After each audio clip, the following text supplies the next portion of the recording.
What's up, everybody? How you doing today? Been outside making a fence all day with my family, enclosing our little pool we put up area. So normally my morning session didn't happen. So here we are at 4:30 in the afternoon, Minneapolis time, Minnesota time anyway. It's good to see everybody, talk to everybody. I enjoy my little daily chit chat and the comments I get. It kind of keeps me going every day, honestly. Fighting the boredom of being in this same house all the time, but for the most part I stay pretty active between writing music and talking with my kids and doing yard work. It's we getting through, but I had an episode all planned, but I don't really have the proper research done to do it. So I'm gonna do something just real simple. I'm gonna show you another dozen Blue Notes that I love. And I can pretty much talk Blue Note all day, every day. I'm pretty familiar with the body of work that Blue Note did. I'm gonna show you a few things I don't normally do. I'm gonna show you a couple records that happened after the sale. And they happened pretty quick after the sale. They're great records, but already there's changes afoot, and even in the art department. But Reed Miles leaves right away at the sale, which was sad to see the greatest art department in history be reduced to now a less than art department for sure. Anyway, I did a dozen Blue Notes I love about 4 months ago, and it's one of my most watched episodes. If I happen to do a same record twice here, I don't think I am, but I just pulled these kind of quick. My apologies if I do.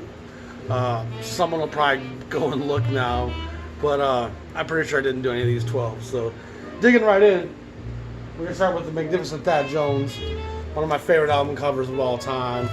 Beautiful shot in New York with the pigeons on the street. And Thad is kind of a bridge player. He's a guy that's somewhere between the swing bebop era and the hard bop era. And he's not really a hard bop player. He's not really a part of the hard bop clique at Blue Note.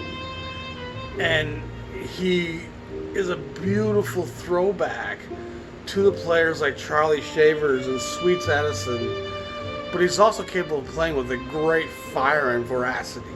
He's a special player. He's also a very important member of the Count Basie group for a long time. He wrote a lot of charts for the Basie group. He goes uncredited actually on having or done the arrangements on a few of Basie's records in the 60s, if I recall. Thad and Mel Lewis, of course, started a group later on in the 60s and 70s. So Thad and the Jones brothers are around forever, Hank and Elvin. But this record album cover is just special Reed Miles. It's part of what makes Blue Note what it is. It's just a really timeless look. The sound is gorgeous. This is that classic records reissue. No, it's actually, or it's not. This is a Japanese issue. Yeah, I'm not sure if it's King or what it is. I don't care. It's not my thing. I just want the music. I want the music with the right album cover. That's what I want. I don't want the wrong cover. I don't want a shitty cover. I care more about the cover than the pressing, honestly. I want the right album cover because it connects with the music and it helps me file the sound that goes with that music.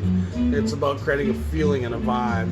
And as you see, Thad has a nice, light, airy swing to him. He's playing with Billy Mitchell on the tenor sax, Barry Harris on the piano, Percy Heath, and Max Roach. An interesting thing about Max Roach, I'm often surprised where I hear Max. I'm so used to the fire that he breathes with Clifford and on his own MRC plus 4 albums. And Max is such just a bristlecone. He's just energy. And so when you hear him in a laid-back setting, kind of just laying down what's right for that track and that artist, it reminds you of how versatile jazz musicians are. And what they do on their own versus what they do backing somebody else, it can be a very different expression. Art Blakey's another guy. I'm often surprised, like, oh, that's Blakey playing that? Damn.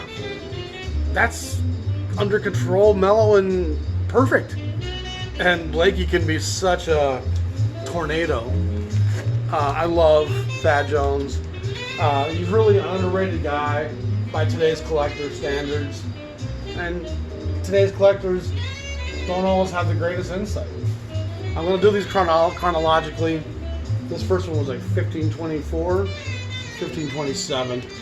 We're going to move along now to 1573. I think we're going to do 4 records from the 1500 series, 3 from the 4000, 1 from the 41, and then 4 from the 4200, which is later than I normally go with these issues, but I figured I'd be safe not picking the same record if I went to the 4200 sequence as well. This is a great record, but an underappreciated guy by the name of John Jenkins. And if I recall, John Jenkins was a Chicago guy along with Gilmore and Griffin, and they were Chicago tenors. And I believe Gilmore also played with Sun Ra. And John Jenkins, though, doesn't have a super long career from my memory. It's a cool cover. And of course, added to the bonus of admission here is that guy. You're hearing him right now, the great Kenny Burrell. I'm a huge Kenny Burrell guy. Anything with Burrell on it, I'll just buy it. Because I know that he didn't really do super corny stuff. If Burrell's on it, it gives me a barometer of what the music's going to be like. It's going to have some depth to it. This also features Sonny Clark, who I'm on record as saying is one of the great social and conscious drivers of Blue Note records.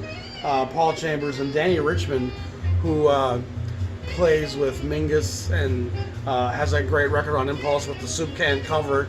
He's not a guy that you see around a lot, Danny Richmond, but again, great lineup, great early Blue Note stuff. I think it's all from one session by the looks of it. But again, you can't go wrong with early Blue Note. I wish John Jenkins had more for me to tell you about. But I'm not super knowledgeable about John Jenkins, honestly. But I do know I've always enjoyed this record every time I played it. He's got a nice, bright, fairly light tone. Looks like he plays alto, huh? Yeah. A bit of Jackie McLean in there, but he seems to have his own sound as well, which in jazz, that's a great thing. Moving on to 1581. This is a record that I think starts setting Sonny Rollins apart from some of his contemporaries. This is Rollins in some rare form. He does 4 records in total at Blue Note, mostly in the 1500 series, and then Nuke I think is 4001 or 4000 maybe even. So his stuff's all right there, 57, 58 on Blue Note, and he's kind of recording for Prestige in the early to mid 50s, and now in the mid to late 50s, he's doing stuff for Riverside and Blue Note. And he's about to take a sabbatical and come back with a bang at RCA in 63 or 62. But this is just live Rollins. And it's a small group. Wilbur Ware's on the bass, Alvin Jones on the drums. And then I guess Donald Bailey and Pete LaRocca are here. Must be from a couple nights here at the Village Vanguard. And these guys are just that great if they can change out a rhythm section the next night and not miss a beat, you know. Rollins is fairly good at just expressing endlessly. And some players don't shine in a trio setting. You have to have a lot to say as a horn player if you're going to be the only horn. And he's not even relying on a piano player here. It's just, like I said, and he doesn't, in a lot of his career, he doesn't have piano players. So it leaves a lot of space for Rollins to fill. And sometimes people say Rollins sounds a little listless and lacking ideas. But he spends so much of his career as the lone soloist that he does have a lot of expression out there. He said so much because he's the only one speaking in that context on a lot of his albums. Kind of like Coltrane. You know, the other soloists on a Coltrane record aren't going to be given a ton of wax. And you might get a drum break or a bass break here and there, but for the most part, you're going to hear Sonny Rollins telling you some nice short stories. And Coltrane goes a little longer than a short story. Coltrane might actually become an epic. Moving on to Benny Green. This is number 1599, making it the last LP in the 1500 series. However, the first Three Sounds record was issued as number 1600. And I've had some people think that that was a new issuing number sequence, fit 1600, but 1599, 1600, and then it jumps to 4000. So you really got to include that first Three Sounds record as the last of the 1500 series. But that's for another day. This is the great Benny Green, soul stirring. And unlike the J.J. Johnsons and the Curtis Fullers that were playing a hard, driving, emotionally potent hard bop, Benny Green is much more an older, bluesier, more soulful, melodic driven, not as much tempo driven. He's not necessarily trying to show you his chops as much as he is just trying to express how he feels today into his bone based on what song he's playing in and the mood of his life. You know, I think sometimes cats do get caught up in trying to express so much ideation and show you how great a player they are instead of just playing what this song calls for according to how I feel right now. And that's a fine line. And that's the thing that a lot of the Parker impersonators never really got, is that even if Parker was flash everywhere, it still was what needed to be done. He was playing for the piece. And I don't think Parker was ever embellishing for just the sake of embellishment or just to show you what he can do. Parker's always complimenting and expressing ideas that are fresh and melodic and full of life and joy, and Parker's really an enigma in that sense. And there's a lot of cats who try to impersonate Parker, who I feel like a lot of times are just trying to show you their skill set.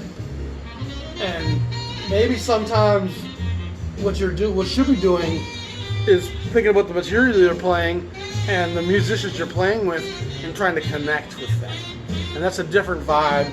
And of course, Blue Note with the rehearsal time is able to capture that connection so much more frequently than blowing sessions at, say, Prestige, which I love because there's a freedom to them. But a lot of that time, you don't feel like the horn players have a conversation or even a shared empathy towards where this piece is going. And Blue Note, my perception is a lot of times that everybody in my group right now knows exactly where I'm coming from and knows exactly what the fuck I'm talking about. Because we just got done smoking a cigarette outside of Van Gelder's studio, and boy, there's some stuff on our mind today. We just had a good conversation. So when we get back into playing, that shit's just going to pour out of us communally. And community should always be an important aspect of what jazz is about. Benny plays with Billy Root on this record, which is a bit of a weird sighting. Again, Sonny Clark, Ike Isaacs on the bass, and Elvin Jones. Great record. And what you get with Benny Green is going to be different than what you get with Curtis Fuller. You know, Fuller's going to be blasting, firing them cannons, launching them torpedoes. And Benny Green is going to be a lot more laid back and a lot more in the groove and less about tempo. This is Freddie Red, and not to be confused with Sonny Red, who was also on Blue Note briefly in this era. But Freddie Red's a great piano player. Tina Brooks is actually on this record. Jackie McLean's on the alto. Paul Chambers and Louis Hayes on the drums. Great group. It's not a record you see a ton, but it's one I've always enjoyed. I think Jackie and Tina Brooks together are always a wonderful combination. they seem to have a shared viewpoint. Okay, so when you have an alto and a tenor player, that we have a kinship as people in our dialogue that's going to transition into how we play together. There's going to be a kinship there that's going to be expressed as well, and it comes across with Tina and Jackie, and they play together a number of records, from Street Singer to a number of Tina's records, Jackie's records, and it's too bad that Tina disappeared off the scene like he did, and heroin took a lot of great guys away from us, sadly. But Freddie's a piano player we don't get to hear a lot from. He has a couple good records at Riverside as well that are worth seeking out. The one San Francisco Moods or whatever is great. But look for Freddie Red. He's a guy worth finding. You'll always enjoy him. We're of course now in the 4000 series. Another very favorite record of mine. One of the Blue Notes I've had this since I had 4,000 records. Is this great Kenny Drew record. It of course has a very young, fiery Freddie Hubbard on it, and we all know how I feel about Freddie Hubbard. The guy's just ballistic. He's a very controlled fire though. Like, he's the one driving that whole thing right there. Louis Hayes, the great drummer. Hank Mobley's on the sax. And I think Mobley's one of those guys where he's going to have some impact by who he's playing with, okay? And when he's playing with a fiery player like Hubbard, Mobley's going to kind of jump into the game a little bit more. I love Hubbard's tone. Kenny Drew is a great piano player.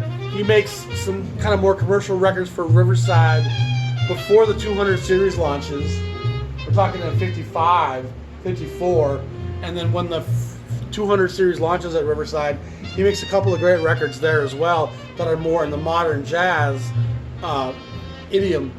And then he comes here to Blue Note, makes this fantastic record, Undercurrent, and then he goes to Europe. And we don't really see a lot from Kenny Drew in the States after about 1963. And he's over there doing great stuff on Steeplechase. I think he's in Denmark for a long time. Correct me if I'm wrong. But you don't see European albums here a ton like you kind of might wish you would. Undercurrent's a fantastic record. It's once again just a great stylized album cover by Reed Miles. Louis Hayes is a young drummer at this point, really starting to become part of the hard bop into the post-hard bop modern jazz. He wasn't really into the avant-garde scene as much. He was into the Wayne Shorter edges of the avant-garde scene. He has a great couple of records, Louis Hayes, at VJ that are worth looking for, that are really fantastic. And of course, Sam Jones is one of the great bass players in jazz of all time. And of course, everybody loves Hank Mobley. I don't need to give an introduction there. A guy that plays a wonderful version of soul jazz with just a lot of funk and guts and chitlins and gravy is Fred Jackson. Hootin' and Tootin'. And I think this is his only record at Blue Note. And if you're a soul jazz guy, if you like Lockjaw Davis, if you like Johnny Griffin, if you're into Stanley Turrentine, you'll love Fred Jackson. This is with Earl Van Dyke on the organ, Willie Jones on the guitar, and Willie Hogan on the drums. So it's a four-piece. And Dip It in the Bag, Southern Exposure, Preach Brother, Hootin' and Tootin'. All these tracks just have that Southern Texas barbecue blues jazz. You know, a lot of soul, a lot of spirit, some potato salads and tambourine, if you know what I'm saying. You really can't go wrong. Anything Blue Note 4000 series, that's honest to God truth. But some of the ones you don't know or recognize as clearly are still great listens. Dig this Fred Jackson record, pull it out, and just let it wash over you, and you're gonna leave smelling a bit like mustard and barbecue sauce. And that's okay. I'm all right with it. How about you? Joe Henderson? I'm a big Joe Henderson guy. I don't talk about Joe Henderson enough. I often get stuck in the 50s a lot with my episodes and what I'm talking about, what I'm cross-referencing. And Henderson, of course, arrives on the scene more in the 60s. And he's one of the guys that really kind of keeps modern jazz that's approachable and listenable alive. Into the 70s and the 80s, he's still doing great stuff for Verve. There's a couple of Blue Note, Survival of the tenor saxophone. Those records are great.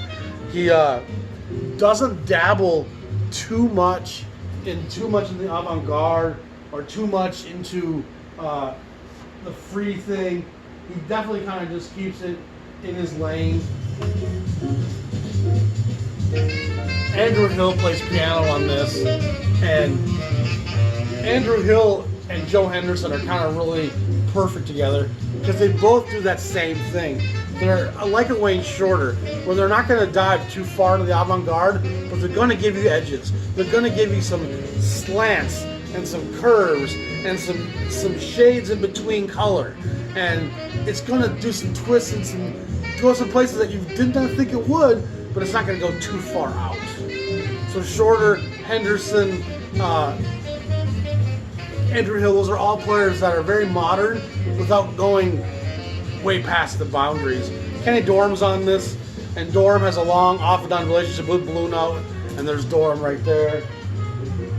I love Dorham. He's kind of one of those middle-of-the-road trumpet players in terms of his tone and his sound. He's not like the Chet Bakers and Miles where he's really muted and soft and slow tempo. He's not as fiery as Hubbard or Clifford.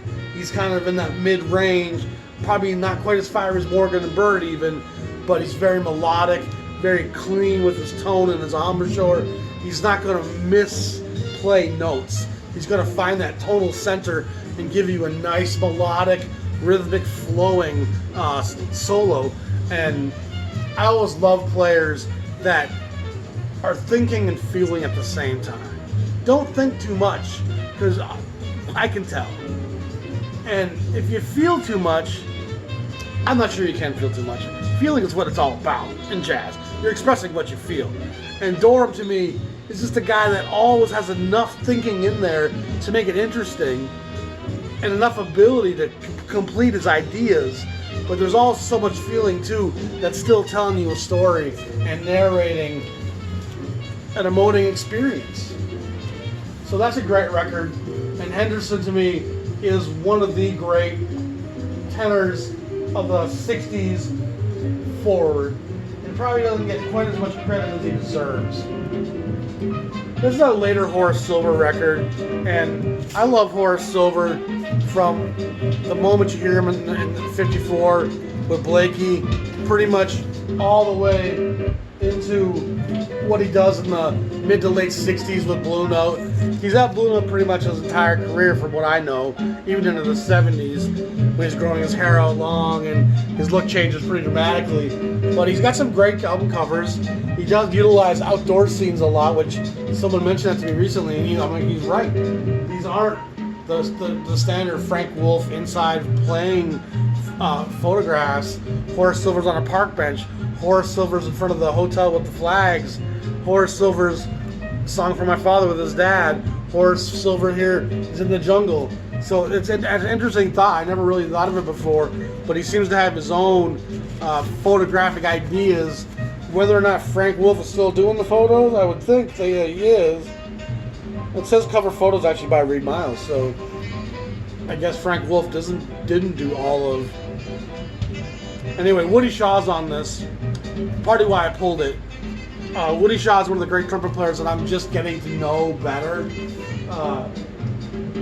He doesn't have a lot of records as a leader in the era that I'm real familiar with. His record as a leader come in the late 60s into the 70s, where me and jazz kind of, I'm like, okay, jazz is still alive in the 70s, but it's so lost. It's power, it's momentum, what's driving it, the force of a people, the voice of a current, an energy of a movement. Jazz loses that in the mid-'60s as soul music kind of takes that from it. But this is a great record. It's a great lineup. You got Woody Shaw, J.J. Johnson on the trombone, Joe Henderson again on tenor sax, who is appears as a sideman a lot at Blue Note in the mid to late 60s. Horace Silver, Bob Cranshaw, and Roger Humphreys. Very solid record. One definitely worth seeking for. Another guy I don't talk about very much is Bobby Hutcherson, which is strange because I actually love Bobby Hutcherson's records. Again, I don't cover the mid to late 60s stuff as much. I tend to be doing a lot of stuff in the 50s, just comparing what all the different labels were doing in that era. It used to be very much in the 50s, because once we get in the 60s, Riverside disappears, Blue Note's gone by 67, Impulse starts and a whole new direction comes into play. Verve has taken a lot of the greats and kind of watered them down to some degree. So I don't talk 60s jazz as much as I talk 50s jazz. The energy of 50s jazz, it's just everything's coming to a head. Bebop propels it, and then the social awakening of the late 50s and hard bop. Jazz just, it's become this nuclear warhead, and it's ready to explode. And all the same, the late 60s at Blue Note, there's some great stuff happening. Miles' band is pretty much all recording side work at Blue Note. Shorter's making records, Hancock's making records, Tony Williams is making records, Ron Carter's the only one that's not. But Hutcherson uses Henderson, McCoy Tyner, Herbie Lewis, and Billy Higgins here. All great 60s jazz musicians. McCoy, of course, played with Coltrane for the longest of times. But again, you see Henderson show up. Another great Reed Miles cover, the Stick Up. Hutcherson's a great mallet vibes player. There's a lot of great vibe players, but Hutcherson was one of the few that could really play it on the edges. When you listen to the Cal Jaders, he stays fairly commercial with his playing. Milt Jackson stays very rhythm in the blues. And so to hear the vibe being brought into the edges of the avant-garde and him taking it sonically where the vibraphone's never really gone before, it makes Hutcherson a guy to really seek out and listen to. He's a very unique, fun player. Another guy that I don't talk about enough, who I do love dearly, is Booker Ervin. And again, I mentioned I'm going to cover a couple records that come after the sale. This is Booker Ervin, the in-between. He's on Prestige from 62 to like 65. And he makes the Space Book, the Freedom Book, all those great book records, the Blues Book, and they're fantastic records at Prestige. But then he moves to Blue Note in 67, I believe, right as the sale happens. And he plays with the fire of Rollins and the ferocity of a Coltrane. Booker Ervin is a guy that has the spirituality, the consciousness of Coltrane. There's a lot of spiritual meditation happening in his playing. You know, he's really digging into his soul, trying to find something. He's got some of that searching nature of John, where I'm trying to figure this out. And if I find it, I'll let you know. And he definitely plays, like if I heard that on Pandora, I would have thought that was Coltrane for sure. Of course, Coltrane passes in 67, and Coltrane's gone so far off the map, 65 through 67, that it's nice to have Booker Ervin to play from 64, 65, 66 to kind of get an idea of what Coltrane could have still been doing, and just to have a nice tenor player playing with a lot of fire, kind of still in the mid-modern era, not going so far out with new things. And then another record Hank Mobley, his health is starting to deteriorate in the late 60s. And he goes to Europe for a while. And here he's living in Paris. And he actually plays with Woody Shaw here again. George Benson's on this, Lamont Johnson, Bob Cranshaw, and Billy Higgins. So it's probably recorded in the U.S. Recording Rangel, yeah. So it's recorded in the U.S., but this is 84-88, so 42-88, which is about 10 records after the sale to Liberty. So this is a Liberty Blue Note. And Woody Shaw, Mobley, Benson, great band. And of course he's doing Reach Out, I'll Be There. And to me that's a pretty clear indication of Liberty's impact. It's not something Alfred Lion had the boys doing ever, was playing the hits of today on the radio for a jazz version to be out there that some kids might buy.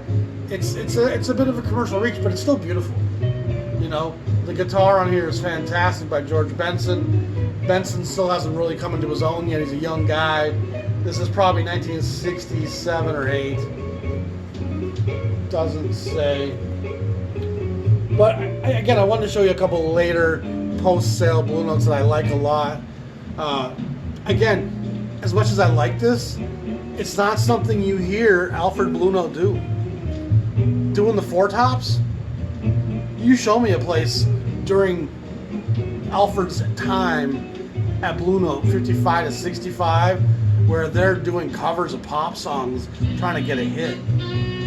You know, when they've had a hit, Blue Note, it was almost always by mistake. It's like, oops, how did we fall on that?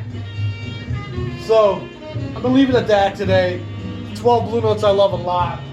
And when you have over 470 Blue Notes, I love most of them. I really, truly do. It's the most fantastic collection of honest emoting that I've found in all my seeking through music. I can just put a Blue Note on and feel some genuine, heartfelt expression from somebody, and that's always what I need in my listening. So y'all be safe. I got a cool episode coming for you tomorrow, I think. I got to work on my yard again tomorrow, so there's a chance I don't, but I'll try to get it done. Y'all be safe. Have a good night. Happy Saturday, y'all. Peace.